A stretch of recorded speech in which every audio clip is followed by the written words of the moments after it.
Hello everyone, my name is Alina, and in this video playlist I'm going to show you how to set up cross-region load balancing for an Umbraco Cloud project using Docker. In this example, we'll be working with Google Cloud Platform's Cloud Run.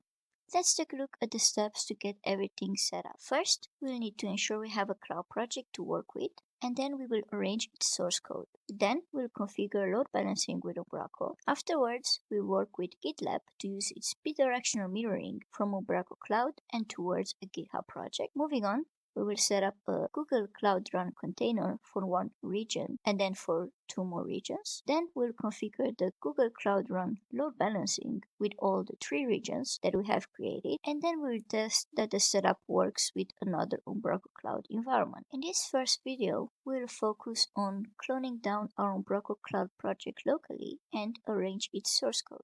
So let's get started.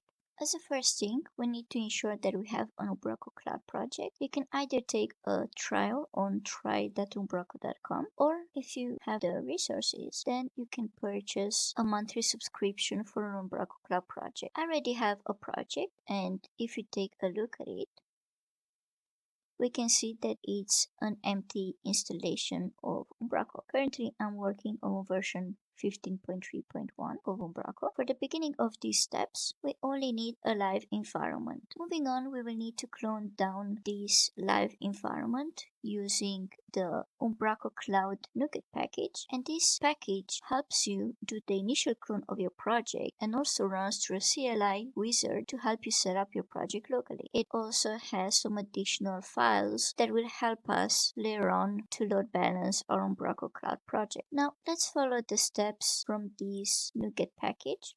First, we need to run the following command in a terminal. I will just copy that one, and then I will go on my local machine, and then here I will create a new folder, let's say cross cloud. Then inside the folder, I will go to the path of the folder and type in cmd. And this will open the command line terminal. And here I will paste in the command.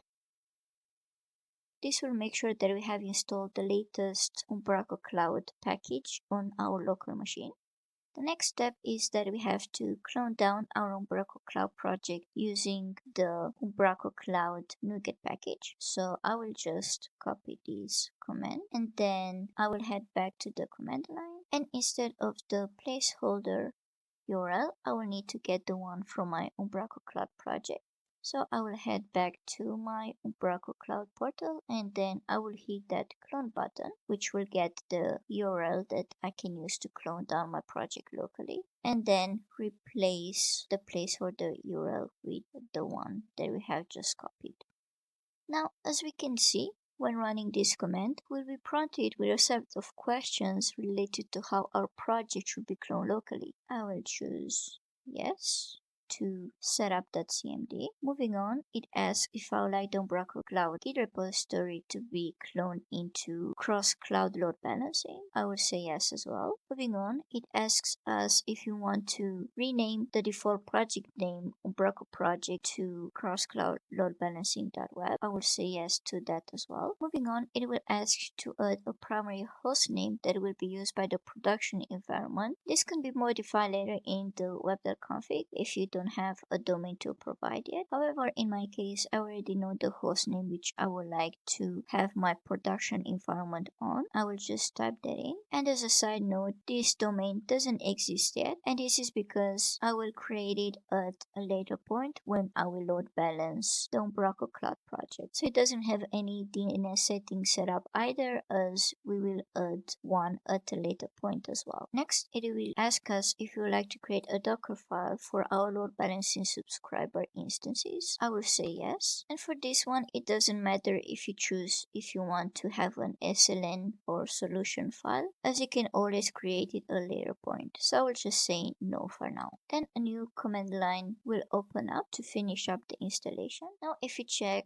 the project, Now we can see it has the new naming and all the things that we have configured via the command line. As the last step of this video, we will need to push our changes back to Umbraco Cloud. So in the command line, I will navigate to where I have the Git folder of the cloned project and then push the changes back to Umbraco Cloud.